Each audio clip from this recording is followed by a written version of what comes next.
Hello, everyone, and welcome to episode number 101 of What Does This Button Do? It's an educational show about smartphones and tablets with us, the Geeks on Tour. We are old dogs learning new tricks. Hey, everyone, I'm Jim, and here with my wife, Chris, we are Geeks on Tour. Do you think your smartphone is smarter than you? And do you have questions about your iPhone or your iPad tablet? And how do you learn about these amazing devices? We are geeks who teach, and we think the best way to learn is in bite-sized pieces on a regular basis. And these iPhones and Android devices have enough to learn that we can keep going for a lifetime. Every week, we pick just one singular topic and then a couple of tips.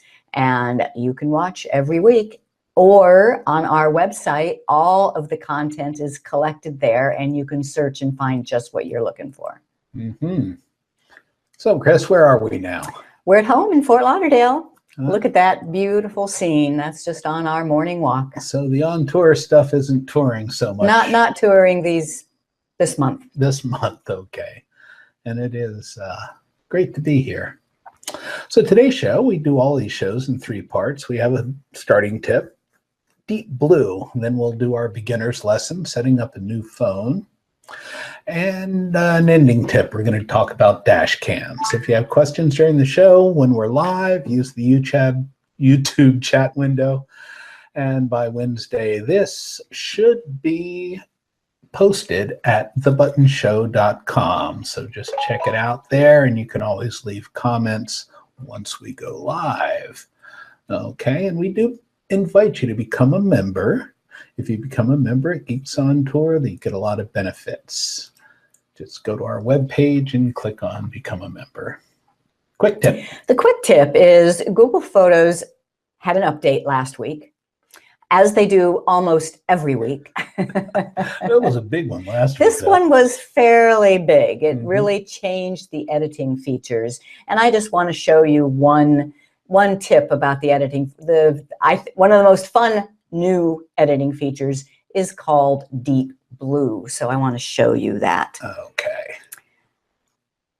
And that picture that we showed of the lake that is around our morning walk is the example that I'm going to show. So I go into Google Photos and I find that picture. I think I put it into an album called Class Edit Examples. And it's way down at the bottom. That picture right there. So that's such a pretty scene, but looks kind of washed out, doesn't it? I sure remember the sky looking bluer. There we go. First, I'm just adjusting the camera light there. That's what I'm seeing on the phone. So if you tap on the edit pencil with the new, you have to have done your updates to Google Photos. This came out, I think, Tuesday or Wednesday last week. And notice the first thing that you see now is all the filters. There's auto, and it does a pretty nice job. So you could just leave it right there. You still have all the normal stuff like the crop. But the special thing is in the adjustments. In the adjustments, you still have the simple sliders of light, go light or dark. But in addition to the simple sliders, you now have a little drop down arrow. You drop that down under color, and you can now adjust saturation, warmth, tint, skin tone, and deep blue. Deep blue means simply anywhere in this picture that's blue, make it bluer. So I can drag that up. Wow. Makes a big difference. Now that's pretty. And you can see by touch and hold, it will show you your original. Touch and hold, that's what it looked like original. Let go, that's what it is with the deep blue. Then you have to collapse that color before. Notice I don't have any done or save buttons. This freaked me out for a while until I finally figured out that you have to collapse the color. Now the save is available. And I'm on an iPhone, so I have to give it permission. And then just one more all the way at the top here. I love pictures of roads, but this is another one, looks rather washed out. Edit, adjustments, color, deep blue. Collapse it, save. And this works exactly the same on the Android and on the computer. So here's an update that rolled out all the same time on all 3 platforms. Cool. I like that a lot. Yeah, if you normally take landscape, outdoor pictures, being able to make the sky bluer. It really does make a difference. All right. Nice tip. We invite you to subscribe to our YouTube channel. That's at youtube.com/2geeksontour. I don't see any questions yet, so we can just move right along. You ready for your beginner's lesson? I am. Let's get into it, because I know you're going to take a lot of time with this one today. I have a lot with this. Okay.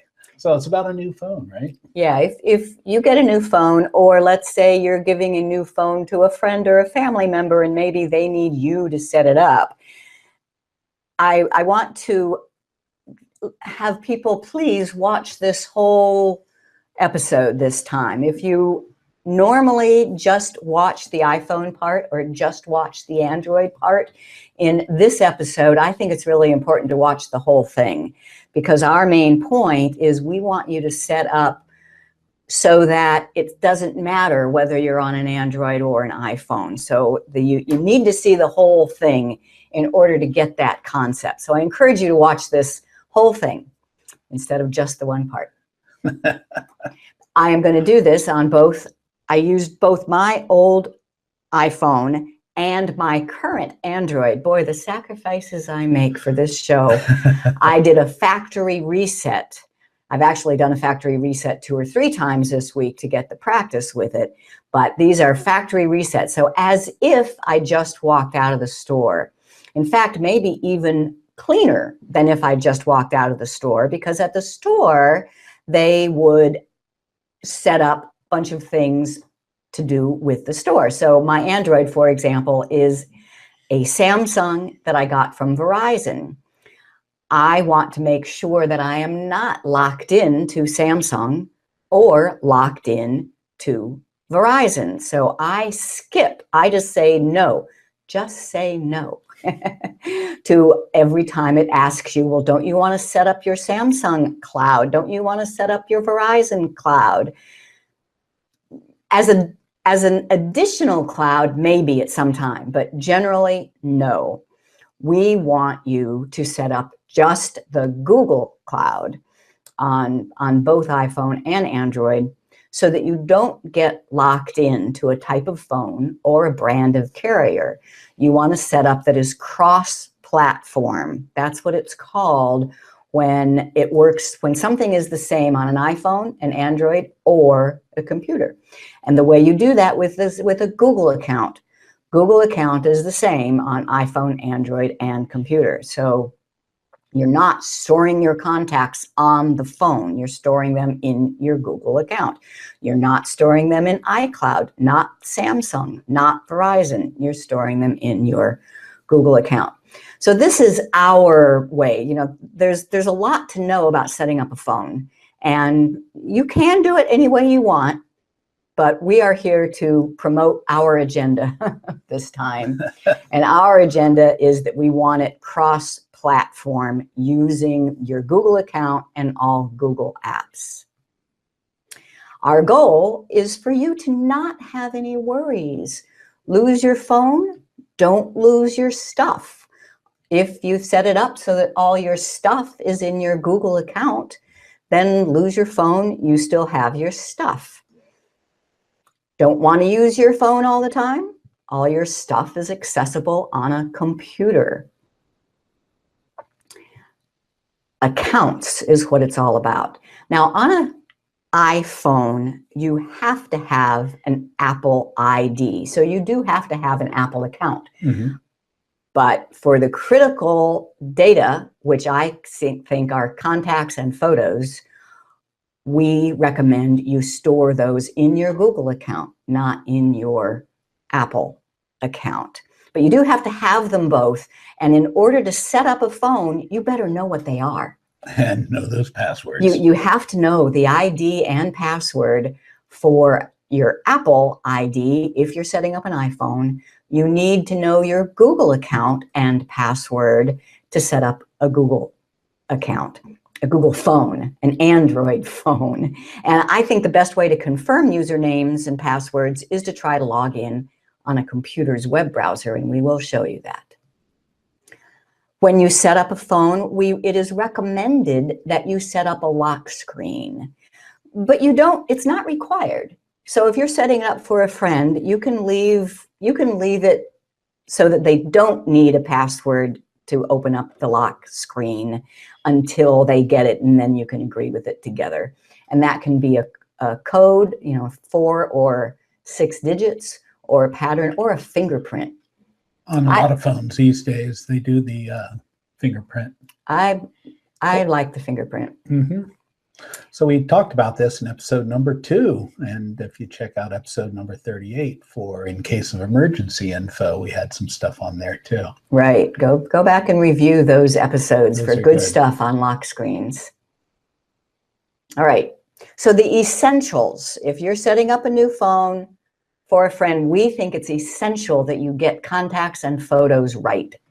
And that, in our opinion, is to store the data in a Google account. So for contacts, if you use the Google account only for your contacts, the cloud storage, and not storing contacts on your phone, you will always have access to your contacts, whether you use iPhone, Android, or computer. No worries about losing or changing phones. Now, an interesting thing, there is no Google app for contacts, unless you have a straight Google phone, a Nexus. But if you have an iPhone or an Android phone, there is no Google Contacts app. But if you set up Google Contacts in your Google account, and I'll show you this. I will show you this. But it's something that just blows me away. Yeah. For something so essential. I mean, Google has an app for everything. And they have a contacts app because you have one on your Nexus. My Google, but it's a Google phone. That is a Google phone. Well, but that proves to me that they have one. So why it's not available on a Samsung phone or an iPhone, I really don't know. Just to annoy me. Just to annoy me. But no problem. Your contacts are in your Google account. You use whatever app you have for contacts, and they'll be there. And whatever you're comfortable with. Now for photos, there is a Google Photos app, and that will store your photos in your Google account, the cloud storage, not just on the phone. Yeah. And you'll always have access to your photos, whether you use iPhone, Android, or a computer, and that we will absolutely show you. Okay. Another thing that's important to have on a new phone, one of the first things people want to do with a phone is messaging, texting. But texting is a mess. To say the least. I mean, we use Google Hangouts, so that we are in a complete Google ecosystem. We use Google Hangouts as our default text messaging app. But you don't have to. We're not saying that you have to for this. It's okay with me if you ask permission. If you ask nicely, I'll give you permission to use the messaging app that came with your phone. But be aware of who you plan to be texting with. Use whatever they use, and life will be easier because there are a lot. Google has 4 different apps for messaging. And then there's Facebook Messenger. I actually really like Facebook Messenger. A lot of people do. I do too. I use that a lot for texting and messaging. And we did do a whole episode on text messages back in episode 57. So I ask you to review that. We're really not going to deal with it in the demo today. Browser is another thing that we think you should use the Google option for, and that is your Chrome browser. If you use the Chrome browser, then all of your bookmarks will be there, whether you're on your Android or your iPhone or your computer. All of your saved passwords will be there. But once again, that one I'm not insistent on. It's just the contacts and the photos that I'm insistent on. All right, so I'm ready for demo. On the Android, we're going to show you how to set up the Google account, configure your contacts and photos, and we'll do the same thing on the Apple. So here is my Samsung Galaxy S5, and I just did a factory reset, and it is a brand new phone. Oh, sorry. First, I wanted to show on the computer, because the first thing you need to know, you need to make sure you know your Google account username and password. And I'm going to set this up using a fake person. So I am going, on my computer, I'm going to go to an incognito window. This is something that Chrome does. It means go to a window where I am not logged in as anybody, so that I can test logging in as somebody else. So I just go to google.com and I want to sign in. And this is just what I recommend you do, or you make your friend do, to make sure they know what their Google account username and password is. And I do, for this one, we're using Got Guessed. Do want them to see this, but and password's fine too, because it doesn't show. So gotguessed1@gmail.com is the email address for my friend that I'm setting up. And his name is Alan, and GOT stands for Geeks On Tour, and a guest. And I make sure that I know the password, and if sign in works correctly, then we're good. And here we can look at Gmail and see that he does have some Gmails. He does have some contacts on the Google account. Not very many, because we use this just as a sample. Okay. And no. All right, now I'm ready to go to the phone. Sorry, I just wanted to prove. No problem. To prove that I knew the email, username, and password for the person I am going to be setting up on this phone. All right, so here's a brand new setup phone. This is a Samsung phone from Verizon. So the contacts and the messages, things are what they set up by default. If I go into contacts, you'll see I have none except for the ones that came from Verizon. Verizon roadside assistance. Is that new? I wonder if that's any good. Yeah, I don't know. So I have the phone number of the phone, I have all the Verizon shortcuts, and I have VZ roadside assistance. So go ahead and give Chris a call anytime you feel like it. All I have to do to get all the Google accounts in there is set up that Google account in settings. So I go to settings and accounts, add account, Google. And I'm confident that I know the correct email and password since I just tested it.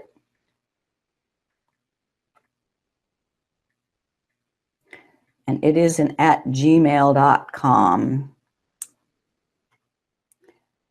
And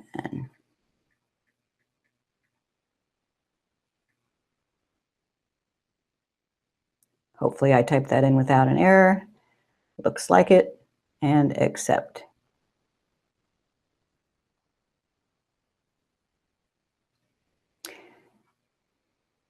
And that should be all we have to do. There's some things to read and agree to. They want you to have a credit card with your account. And I think you should. It allows you to use Google Pay and a bunch of other stuff, but you don't have to. So for this friend, I'm not going to, he doesn't have a credit card. So I just say no thanks and continue. That's it. We now have a Google account set up. And if I go to my contacts now, and this is telling me swipe right to make a call, swipe left to send a message, I'm going to say don't show this again. There are the contacts that are associated with this account. Just like that. That's all you have to do. So if you set this up right from the beginning, every new phone you buy will be a piece of cake. Now I want to make sure you understand about adding a contact, though. So on the Contacts app on your phone, there is a plus to add contact. And looky here, this is what I really want you to be careful of. I do not want the contact added to the phone. Why not? Well, because if you lose the phone, you've lost the contact. You lose the contact. Yes, you may have some backups, but you might not know what backups you have. But if you add it to your Google account, it's definitely going to be it's there. So I'm going to make one, a silly one, so that it's recognizable. Sunday, I'm saying that I have a contact called Sunday Show. And the phone number is 999-555-1212. Right. All right. So I now have another contact, and it is affiliated with my Google account. You can see right there, called Sunday Show. Okay. So that's contacts. The other critical thing, I think, is photos. And I'm going to take a photo first, because otherwise we won't be able to see them. Okay. How about a selfie? Shall we do a selfie? You just do a selfie. Aw. All right. We can do a selfie. There we go. We haven't done a selfie on the show in a while. Okay. So I have a selfie. And now back to the phone and look at it. Move it up just her down a little. There you go. And the way, by default, you look at pictures on an Android phone is called the gallery. This one comes from Samsung, I believe. So gallery, and you have to allow a few things when you open it for the very first time. And I already had, this is looking at the SD card in this phone, and I already had one picture on there, and then there's the picture I just took. All right, so the gallery is viewing the pictures that are on the phone, and there's only 2 of them. I now want to install Google Photos. Play Store is how you get new apps on an Android phone. And this is the first time it's been opened on this brand new phone. Now, somebody asked, how do you do the updates? So if you have Google Photos already on your phone, is there a way to check for an update? And I think that you can just go into the Play Store and go to Google Photos, and it'll tell you if it needs an update there, right? Exactly. If you go into the Play Store, and My Apps, the ones that need updates will be on top of the list. Okay. And we did do a whole episode on that too. Right. Okay. So I am going to install Google Photos. And yeah, it's going to ask me for a couple of permissions that I will give it. I want Google Photos to have access to my photos. And it's installing. There we go. All right, I can open it. And this is for the very first time. I have to allow it access to the photos on this device, yes. Now it says there are two settings here. Upload size, high quality, upload over Wi-Fi only. Yep, that's what I want. And I need to sign in. Now, what am I going to sign in with? The Google account for the person on this phone, which is Alan.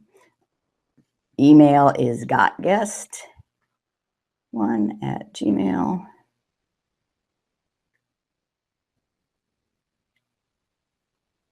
This account already exists on your device. That's fine. I don't need to, right? All right.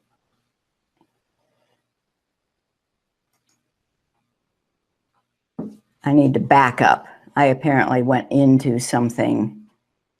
It's already signed in with that. I'm going to I want to turn backup on. Hello, sign into backup. And it tells me I'm already signed in. Sign in.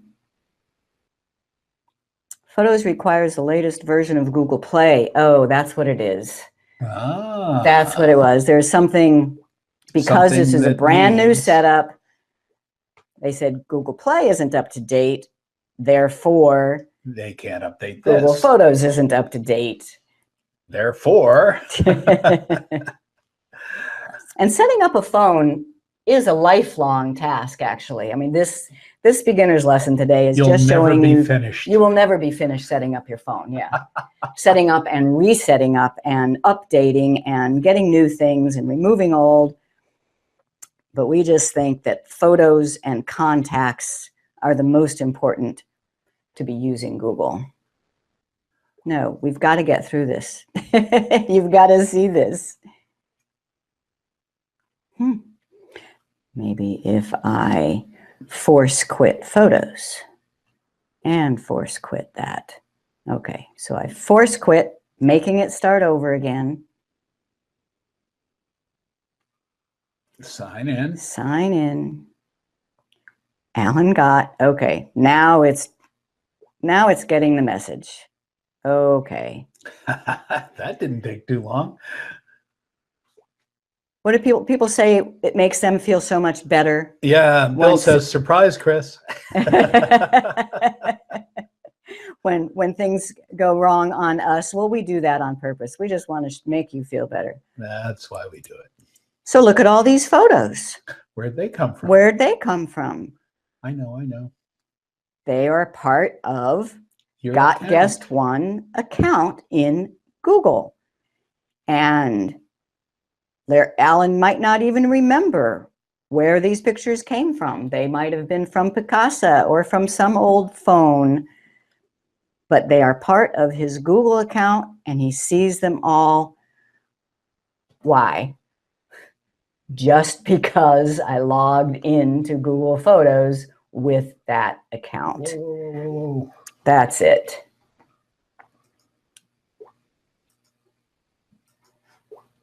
Well, I'm glad to see that. All right, so it did. It did work. There are going to be lots of things. When you're setting up a brand new phone, you will have things go like that. Okay, shall we go to an iPhone? No, I don't want to. There is a question here, though. My Google Photos were already updated all by themselves. Can I get rid of the gallery? No.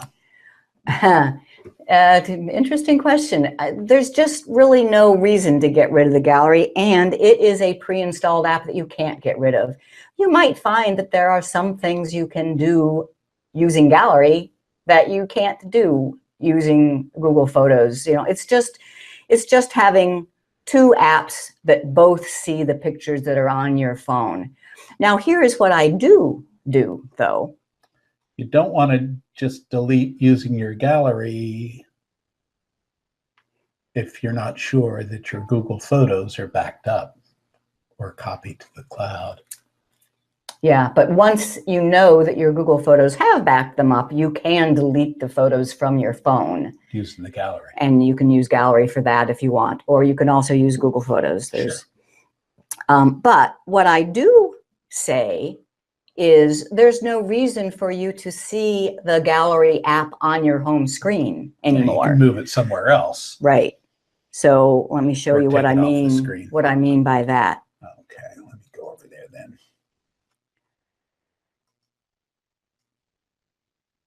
So there's several things. So for example, I don't want this email app because I want to use the Gmail app. So you long press and drag it up to the trash can and it gets removed. And I don't need the Play Store to be on my #1 home screen. Long press, remove. Now I do want my Google Photos to be on that first screen. Long press and drag over and drop it off. So now Google Photos is right there. And then Gmail, I also want out of that folder and into the main screen. And there's lots more like that you can do. But so make sure to arrange your screens with the apps that you're going to use and get rid of the ones that you're not going to use. Now I say get rid. Did I actually get rid of the gallery from the phone? No, it's still on the phone. You've just taken it off of your home page. It's still in the all apps. Yeah, there it is. But I don't like it being on my home page. Okay. And do I want to show quick dial? In your contacts, so he has several contacts now. Let's say that this Sunday show is somebody he likes to call a lot. He wants to make that a favorite. You tap the plus and you make Sunday show a favorite and the person's picture will show up. But even better than that, I'm going to get rid of that whole folder off of here so that I have room. Even better than that is to have a widget. So especially if you're setting this up for a friend who this is the first phone they've ever had, wouldn't it be nice to have a one-tap way to call you when they need help? Oh, yeah. I want that on everybody's phone. So to get a widget, you long press and widgets. This is with a Samsung, but with every phone there will be some way. There is the widget for contacts with the phone. If I tap and hold that, I can say I want a widget even to direct text message somebody or to direct dial. Tap and hold, move it onto your home screen, and it just wants to know, okay, who are you going to dial? We're going to dial Sunday show. So now, this is just a little extra tip for setting up a phone with a shortcut to make a phone call to somebody. It's easy enough to butt dial already. This will just make it more easy to unintentionally dial someone. Yeah, you got a point there. Okay. All right. Now for the iPhone, I need to go back to the computer to show you how to verify your Apple ID. Mm-hmm. And I'm going to do that on an incognito window again. And I go to iCloud. iCloud.com is Apple's cloud storage area.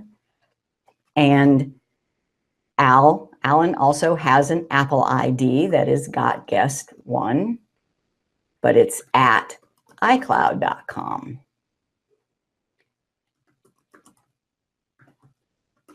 And to prove I know the password, I want to log in and see if this works. It does. So now I am confident, write that down, that username and password. That's what you will need to set up an iPhone. But I think you should also set up the iPhone with a Google account. So let me show you that. Here's the iPhone. And in the steps, when you first take an iPhone out of the box and you turn it on, it steps you through what language to use, what Wi-Fi hotspot you want to connect to, and what your Apple ID is. So that gets set up. I couldn't unset that up, but let me show you where it is. So in settings,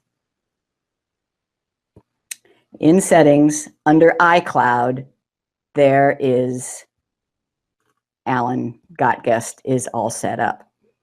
But notice that iCloud is also assuming that that's where I want to store my contacts. I do not.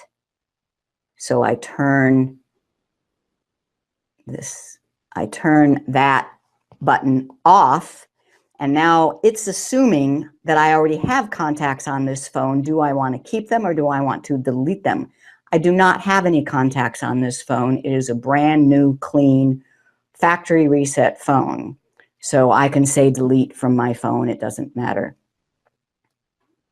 So what do I want? I want contacts to come from my Google account. So back into settings, into the main settings, and contacts and accounts.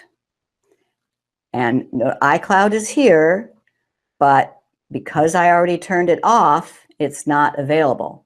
I turned off contacts for iCloud before. So my contacts are not going to be stored in iCloud.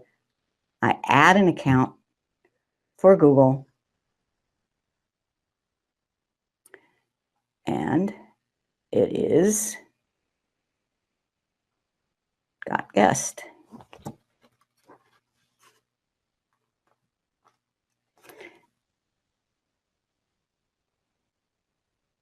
Come on, keyboard. Now you know why this is my old phone. Maybe a stylus would work better. Ah, got any? I gave you one last week, but I don't know what you did with it. Now this is Got Guest 1, and this is the one at Gmail. Let me try that. .com and password.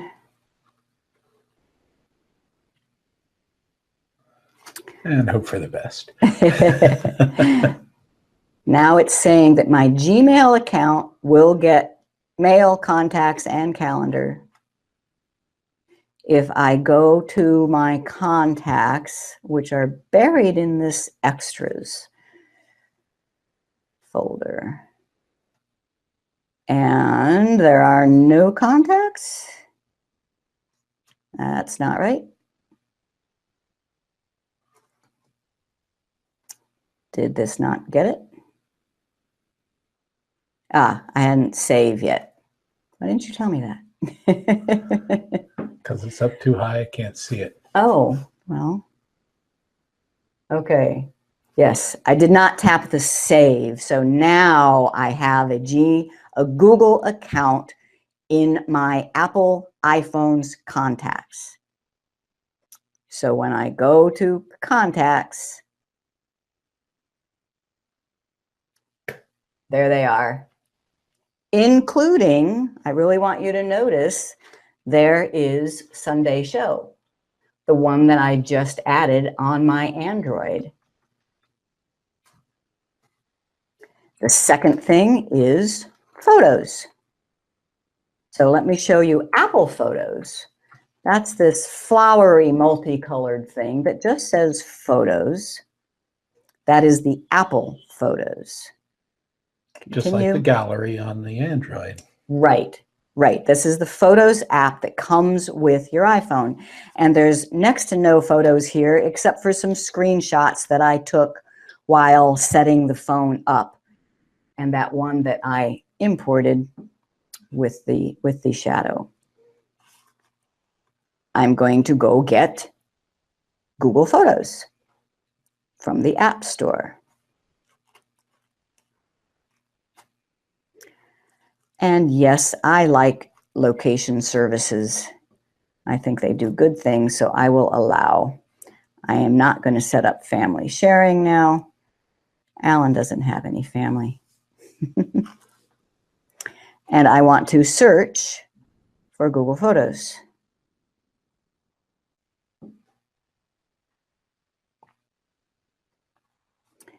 And photos. And And there it is, Google Photos. And I have done this before, so that's why it has a little cloud icon rather than get, but it's not on the phone now. It's in Alan's account. So sign in required for what? For my Apple ID. Got guest wanted iCloud. So just make sure if you have a different password for your Apple ID as for your Google, make sure to keep those straight.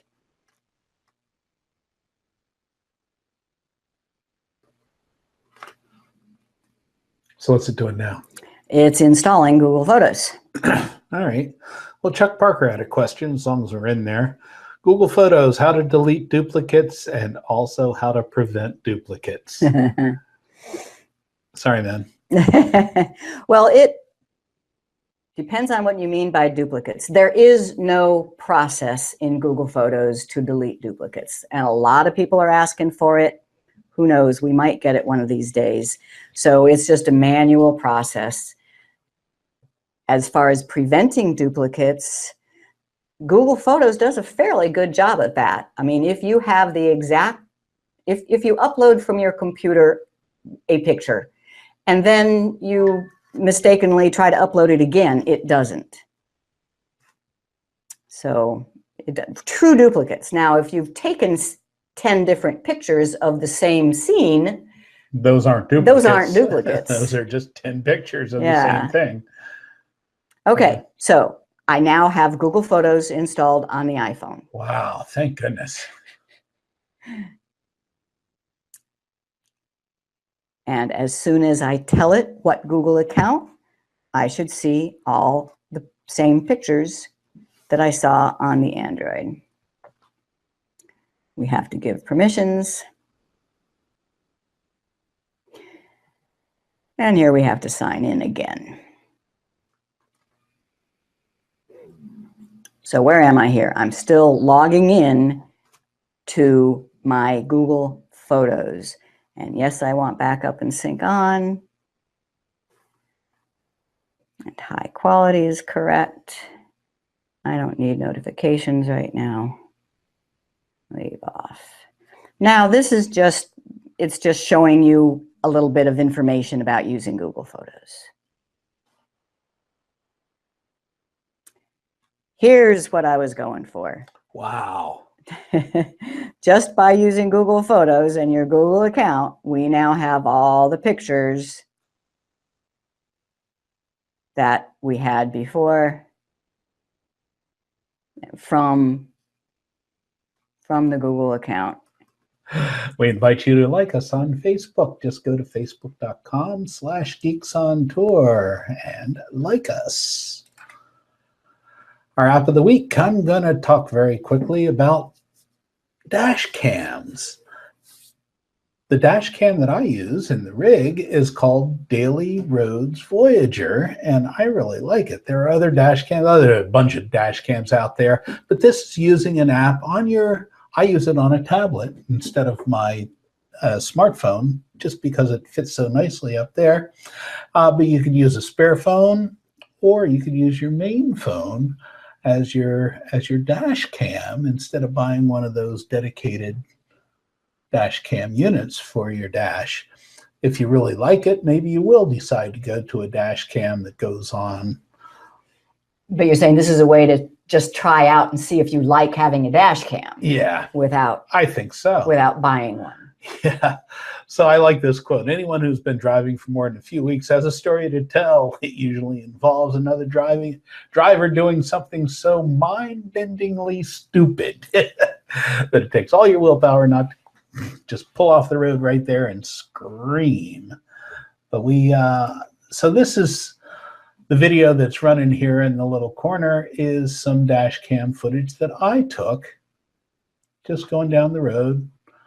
This is the dash of our big rig, and it's really nice for a lot of different reasons. You can even, so the thing that the dash cam allows you to do, it keeps you safe. If you have issues, if you have an accident, it'll automatically record all of that stuff for you. It's really pretty cool. Other apps that are out there, Cam on Road, it's available on Android, AutoGuard Dash Cam. And here's one that I just heard about is Caro O, which can also monitor your car's vital statistics using no onboard diagnostics, the OBD2, the little Bluetooth thing that you plug into your car's computer. So I have one on my tablet that I use, but these things are so cool. It's just that little dongle that you plug into your car's port, and it talks to your Bluetooth on your tablet or your phone, and it'll give you information about your car's diagnostics, and some of them even let you reset your onboard diagnostics. And that's part of the dash cam That's app? part of their dash cam app. Oh, okay. Yeah, so that's the one. I'm going to look at that one because it really does look pretty cool. Caro, capital O, and they're free. Most of these have a pay for component. Usually that just gets rid of ads, but in some cases it gives you added functionality. They're all cheap. The Daily Roads Voyager, I think, has a $5 pay for, but I just go with the free one. It has all the functionality. You can do time-lapse pictures as you're going down the road. You can save all these things off, and it saves the photos and the videos in a loop. And unless you tell it that it's important or it thinks it's an important video, it'll get rid of that stuff in a loop. You tell it how much memory you want to use, and it'll just... So first in, first out kind of a... It'll record on that. Unless you stop it, or you say if you have an accident, how does it... Well, there's an accelerometer inside your phone, and it uses that as part of the app. So it has the access to that, to all of the tools that are inside your phone. Remember, I mean, these things have a lot of sensors, and these dash cams take advantage of that. So it knows when there's a sudden change in speed, it'll save all of that information for, however, a minute before to whenever you... Now, I like the idea of the dash cam, just when we're going through the mountains or pretty places, to have a bunch of video clips that I haven't been sitting there hand holding. Oh yeah, and all you have to do is touch the screen of the dash cam and it'll record, and then you can tell it to record and on and off, and it saves those files in a special area that is protected. It's not going to go through that cleaning up your files. So that's pretty cool. And somebody had once asked us, is there a way that I can set it to take a picture every 5 minutes so that I have an ongoing series of pictures all along the road? Absolutely. Most of these dash cams will do that. The Daily Roads Voyager has a setting just for that, so you can do that, and it's really kind of cool. So that's my app of the week, or my tip is, it's not just one or the other. Check it out, see which ones are out there. I use Daily Roads Voyager, but I'm definitely going to look at this other one. Well. Well. Did you learn something? I know I did. I always learn something, either in the preparation or the going through these shows. It is so much fun. So, Chris, if you set up a phone, you use all Google account stuff, that will work the same on iPhone, Android, and computer, and we call that what? Either cross-platform or device independent. Yeah, I like device independent. Device independent means it doesn't matter what device is in your hand or what new device you get. As long as you set up your Google account on it, you got your stuff. True or false? If you store contacts in your Google account, you can view them on a computer as well as your phone and tablet. True. Absolutely true. So sometimes you don't want it. Cleaning up your contacts is a lot easier on the computer. Yeah, it's a big screen, and you can see if you're using Google Contacts, you've cleaned up your phone contacts now. Right. And if you set up Google Photos, every picture you take will be stored where? When you take the picture, it gets stored on your device, but then Google Photos stores it in your Google account cloud storage. True or false? It is a requirement that you have a password to unlock your phone. It is not a requirement, but it is highly recommended. Once you set up your account information, that means anybody who can have your phone in their hand will have access to all of your contacts, all of your pictures. You should lock it. On an iPhone, you must have an Apple ID. On an Android phone, you must have what? A Google account, username and password. Cool. Can I just show one thing before you go? Sure. Because I had expected when I set up the Google Photos on the iPhone that we would see the picture I just took with the Android, and we didn't. That was because the Android hadn't yet synchronized it. It was set to synchronize over Wi-Fi only, and I had not connected it to Wi-Fi. So there is the picture on the iPhone that was taken with the Android. Why? Just because we're using Google Photos and logged into the same account. Because we like you. What's the webpage that lists all of our weekly shows, Chris? GeeksOnTour.com, and the menu item is Weekly Show. And the webpage that lists all of our recent newsletters. GeeksOnTour.com, the menu item is Blogs and Articles. Newsletters is under there. Oh, cool. And the benefits you get by joining Geeks on Tour. All of our content is there, and some of it is for members only, like 400 prepared tutorial videos, our members Q&A forum, all the show notes from these shows.